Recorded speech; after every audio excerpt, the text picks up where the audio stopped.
The 10 best teams in the league. They're getting the ball to the right people.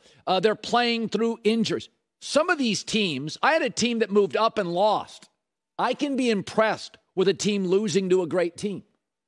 So here's the herd hierarchy. Herd hierarchy. Time is now. Let's go. The top 10 NFL teams according to college. Number 10. New York Giants. Winning close games is a skill. All 5 of their wins are one-game possessions. Now, they don't have a single receiver over 200 yards, so there are limitations to this offense. But the defense is fantastic. Kayvon Thibodeau, he'll be on the show next hour. Great pass rush. Excellent coaching. Listen, 4 game-winning drives for Daniel Jones. When I look at this team, the way they play is sustainable. It's limited. They can't play in shootouts, but with that defensive front, they don't have to play in shootouts. This is not a great team, but coaching, efficiency, pass rush, and the ability to come back, they're building a culture. I think they deserve a top 10 acknowledgement. Giants at 10. Number 9. I don't know what to do with the Patriots, but this morning, is Belichick the best coach in the league? Arguably. This morning, that defense, top 10 scoring. Back-to-back routes. And by the way, when Dak came onto the scene, I doubted him for about 6 months. Bailey Zappi is more accurate, quicker release, fewer mistakes, better feet than Brian Hoyer or Mac Jones. We've seen this over and over. Guys get drafted 3rd, 4th round. You look up and you're like, oh my God, they're as good as the starter. I watch Mac Jones and I watch Bailey Zappi. It's not a quarterback controversy. Zappi leads the offense better. He's more efficient. He's more accurate. He's got quicker feet. I don't know what it is, but that feels like the 9th best team in the league. Number 8. But they'd get beat by the Cowboys at 8. Listen, they lead the NFL in sacks. They lead the NFL in sack differential. Their defense is top 5 scoring, top 5 pass defense. They have key players at key positions. They have a lockdown corner, a great edge rusher, a great defensive end, a star receiver, capable backs, a Hall of Fame offensive interior lineman, and they were 4-1 without Dak. I can watch you. Now, they cannot afford an injury to CeeDee Lamb, and they are top-heavy, and they're not a Super Bowl team. But I watched them against Philadelphia, and I'm like, are you kidding me? They go to Philadelphia. That thing was a one-possession game at the end with a backup quarterback. They've got the right pieces. They don't have a ton of depth. They couldn't lose a Micah Parsons, a DeMarcus Lawrence, a CeeDee Lamb. But at the right positions, pass rusher, linebacker, interior O-line. Now Dak comes back. Start looking at their schedule. I think they're number 8. Number 7. But I think Baltimore would beat them narrowly. Listen, Baltimore's led every game by 10 points. They've stunk in the 4th quarter. By the way, so is Patrick Mahomes. Go look at his quarterback rating. That's the difference. They're averaging 6.5 yards per play, top 3 in the league. They have the highest rushing average in the league. They've led every game by 10 points. I like Lamar Jackson. He has been bad in the 4th quarter. Again, so is Mahomes. I'll get to that in a second. This is a well-coached, well-constructed team that has an absolute point of view on how to play football. They have a takeaway in 8 straight games. That's always a sign of a playoff team. They're going to be fine. They got to clean up the back end of their games, but I watched them against the Giants. They were the better team. For 3 hours of that game, the Giants were better for 15 minutes. If they played again in a neutral field, I'd take Baltimore. I thought when the game was over, I liked Baltimore. But the Giants deserve to be in by winning, and Baltimore, don't sell your tickets yet. This is a really good team. Number 6. Cincinnati. Folks, this is the most underrated defense in the league because you can't name any of their players. Do you know it's the only defense in the NFL that has not allowed a touchdown in the entire second half this year?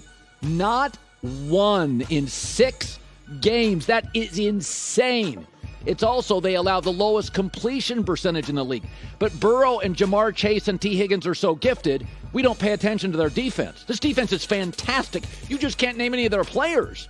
They have done an amazing job. And by the way, all 3 of their losses have come on game-ending field goals. This team could be undefeated right now. I think I have them underrated. I'll put Cincinnati at 6. They're probably closer to 4. Number 5. I love the Niners. And they have 11 starters out last week. They get 2 more back this week, 4 more by next week. All you need to know about the Niners, Their defense allows the fewest yards per play in the league. That screams conference championship and Super Bowl. Their offense only has 6 3-and-outs. That's missing their top running back and left tackle. This is a really good team. We predicted it last week. Atlanta was a terrible spot for them. This week, they're going to get a couple of those 11 missing starters back. Don't kid yourself. Kansas City thought Buffalo's defense was tough. That is a tough roadie for the Chiefs. I like the Niners at number 5. Number 4. Listen, I've been high on the Vikings all year. It is a skill to win close games. They're the New York Giants with better wide receiving talent. They're the New York Giants that are better and more explosive on the outside. There's not much I don't like about them. And let's be honest about the Minnesota Vikings. 6 sacks against the Dolphins. Consistently, they don't get that kind of pass rush. But their only loss is at Philadelphia, standalone game on Monday Night Football. I probably have them a little high and the Bengals a little low, but there is a skill to winning close games. And they're winning close games, like the Giants. They're the Giants with more speed and trustable durability on the perimeter. That's what they are. Offensive coach, limited quarterback, can make things happen, but they got more speed on the outside than the Giants. Number 3. Kansas City, still the number 1 offense in the league. They lead the NFL in first downs and touchdowns and scoring, and they've only 2 teams in the league convert 50% of their third downs. There's only 2 of them in the league. Buffalo's one, they're the other. They're fine. Now, here's the thing, though. Mahomes, like Lamar Jackson, has struggled in the fourth quarter. Patrick Mahomes in the fourth quarter this year has a passer rating of 55. That is the lowest in the league. Is that because they're not giving him a running game? They're too reliant on him. They're down and he has to throw. I don't know what it is, but Lamar and Mahomes are great. That's not disputable. They're both struggling in the fourth. Kansas City, that's why I put him at 3. Number 2. Philadelphia leads the NFL in turnover differential. I don't think they have the firepower on either side of Buffalo, but I think they give me the exact same performance every week. Now, it's usually a better first half than a second. That concerns me. Can they play from way down like Kansas City could or Buffalo could or maybe a Brady could? I don't know if they can. But when I watch this team, opposing quarterbacks get a 66 passer rating.